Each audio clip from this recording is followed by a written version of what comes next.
This is Julia back at it with another video. Today we're gonna find out how to learn English using song lyrics. You probably listen to music every day anyway, right? So wouldn't it be cool to turn the time into learning?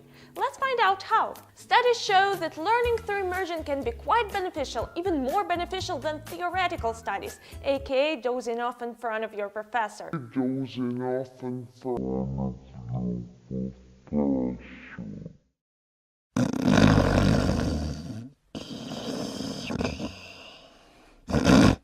The thing is that you need to not only listen to the music mindlessly, but pay attention to the words. If you do that, you won't even have to try to memorize them. Subconsciously, you will remember new words and phrases every time you listen to the same songs. Quick tip, when you catch yourself trying to sing along with the music, just do a quick search of the lyrics so you understand what the singers are saying correctly.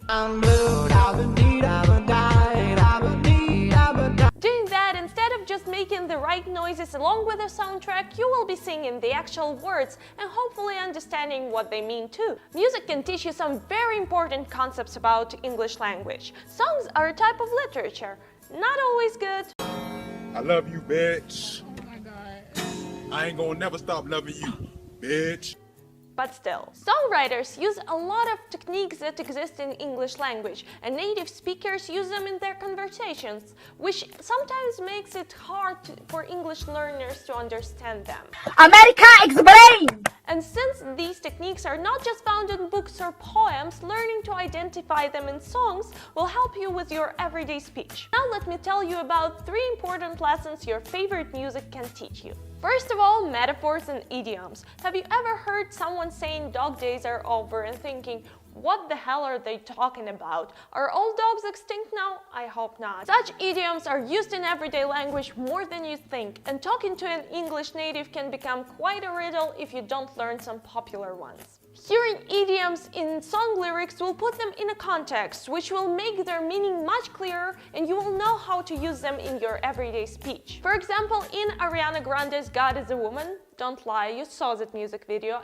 Everyone saw that music video. She sings, when all is said and done, you'll believe God is a woman. When all is said and done is a commonly used English phrase that basically means when all is finished. But saying it instead of when all is finished will make you sound much more fluent. The second thing is understanding contractions. Musicians love putting shortened words in their songs. And that is good for us because things like wanna, gonna, ain't, etc. are things that you will hear in everyday conversations all the time. And another thing that especially pop musicians love to use in their songs is recent slang.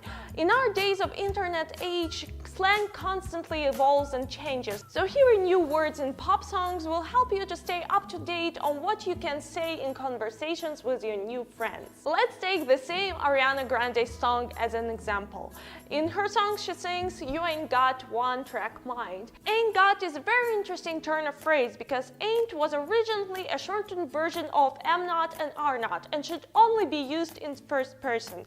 But because it was not accepted in proper English like its counterparts won't and can't, people do not see a problem in misusing this word. So by saying you ain't got, Ariana is basically saying you am not or you are not, yet this phrase is commonly used to say things like I have no problems, which will sound like I ain't got no problems. Another thing that Ariana sings is, when you try to come for me, I keep on flourishing. Coming for someone is a slang term for trying to start a fight or an argument or being rude to someone. So when you try to come for me basically means when you try to fight me. And last but not least, songs can help us understand pop culture allusions. Native speakers from English-speaking countries constantly use culturally significant things in their conversations, and it is really easy to get lost in them. So pay attention to all of the references you hear in music. For example, Lana Del Rey's whole album Ultraviolence is named after a term in Clockwork Orange, and you can bet those college kids love them some Anthony Burgess.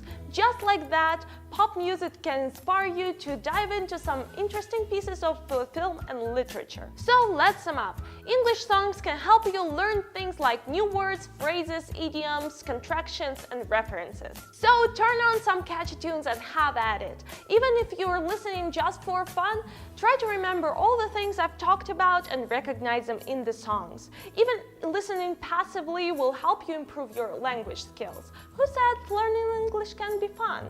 Once again, this was Julia, and if you want to join the freshman family, subscribe to this channel, and I'll see you in the next one.